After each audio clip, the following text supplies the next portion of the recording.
नमस्कार, मैं पंकज कुमार दुबे हिंदी जगत के सभी मित्रों का यूट्यूब के अपने चैनल हिंदी अभिज्ञान में स्वागत एवं अभिनंदन करता हूं। शिक्षक दिवस के शुभ अवसर पर मुझे बताते हुए अत्यंत खुशी हो रही है कि मैं भी अपने चैनल हिंदी अभिज्ञान को माध्यम बनाकर आपसे जुड़ रहा हूं। हिंदी विषय से संबंधित आगामी सभी परीक्षाओं जैसे TGT, PGT, UGC net, assistant professor, UPSI, video, लेखपाल, टेट, सुपर टेट सबकी तैयारी में मेरा योगदान 100% आपके साथ रहेगा। इसी क्रम में 20 सितंबर को आने वाली परीक्षा समीक्षा अधिकारी के 2 प्रश्न पत्रों के विषय में आपसे बात करनी है, जिसमें प्रथम प्रश्न पत्र सामान्य अध्ययन का होगा। उसके लिए 140 प्रश्न निर्धारित किए गए हैं, समय 2 घंटे मिलेगा। और दूसरा प्रश्न पत्र सामान्य हिंदी का होगा, जिसमें हिंदी व्याकरण के 6 भाग से पहला भाग है विलोम, दूसरा भाग है वाक्य एवं वर्तनी शुद्धि, तीसरा भाग है अनेक शब्दों के लिए एक शब्द, चौथा भाग है तत्सम एवं तद्भव शब्द, और 5वां भाग है विशेष एवं विशेषण, और लास्ट यानी 6ठा भाग इसका है पर्यायवाची शब्द। प्रत्येक भाग से 10-10 प्रश्न रहेंगे। देखा जाए तो विलोम से 10 प्रश्न, वाक्य एवं वर्तनी शुद्धि से 10 प्रश्न, अनेक शब्दों के लिए एक शब्द से 10 प्रश्न, तत्सम एवं तद्भव शब्द से 10 प्रश्न, विशेष एवं विशेषण से 10 प्रश्न, पर्यायवाची से 10 प्रश्न। कुल 60 प्रश्न होंगे, समय 1 घंटा मिलेगा।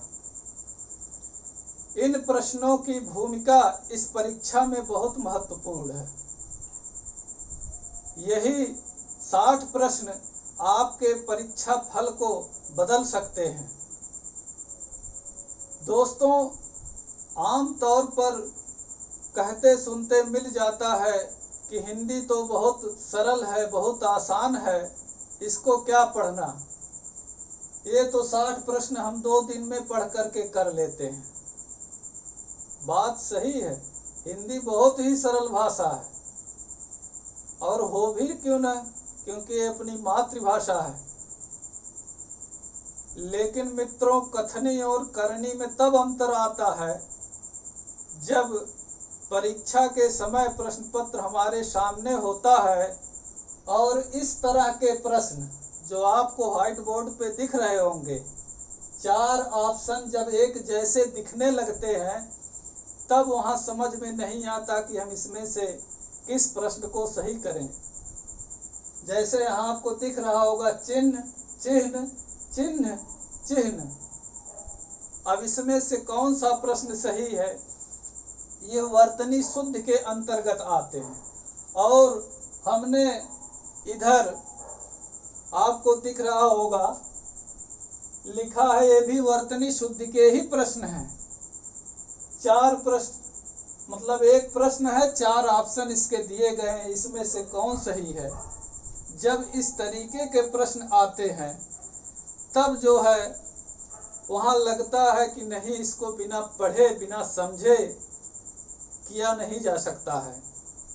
इन सब प्रश्नों को हल करने का तरीका, इनके सारे दांव पेच, इनकी सावधानियां, इनसे कैसे बचा जाए गलत होने से, ये सब मैं आपको बताऊंगा।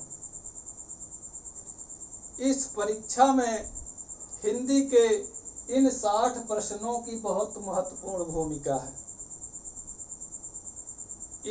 इन 60 को अगर पूरा 60 के 60 प्रश्न हमको सही करने हैं तो ये हवा में नहीं होंगे और न रटने से होंगे। और यहाँ रटना बिल्कुल नहीं है, यहाँ समझ करके ही चलना है, समझ करके ही पढ़ना है।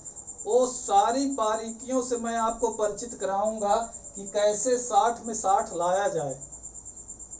उसके लिए कुछ मुख्य मुख्य बिंदु हैं जिस पे ध्यान रखते हुए हम 60 प्रश्नों को हल कर सकते हैं। जैसे कोई भी प्रश्न हो, कम से कम हमको उसको 2 बार पढ़ना है। चारों ऑप्शन पढ़ करके ही हमको उत्तर उसका निकालना है। और दूसरी बात, है या नहीं है, इसको देखते ही हमको रेखांकित कर लेना है। और लास्ट में जब गोला हम लोग भरते हैं उसमें सावधानी रखना है कि हमने यहाँ डी सही किया है और भरते समय हम सी कर दिए। ये मानवीय भूल है। अगर हम इन मानवीय भूलों से बच जाएंगे तो हमारे निश्चित 60 के 60 प्रश्न सही होंगे, जो हमारे परीक्षा परिणाम को बदल के रख देंगे। इसी क्रम में मैं अपना अगला वीडियो लेकर के आऊँगा विलोम शब्द के लिए। आप हमारे वीडियो में बने रहें और ये मैं दावा करता हूँ कि अगर मेरा वीडियो 1 से 2 बार आप देखेंगे तो निश्चित है मेरी बात चरितार्थ होगी। धन्यवाद।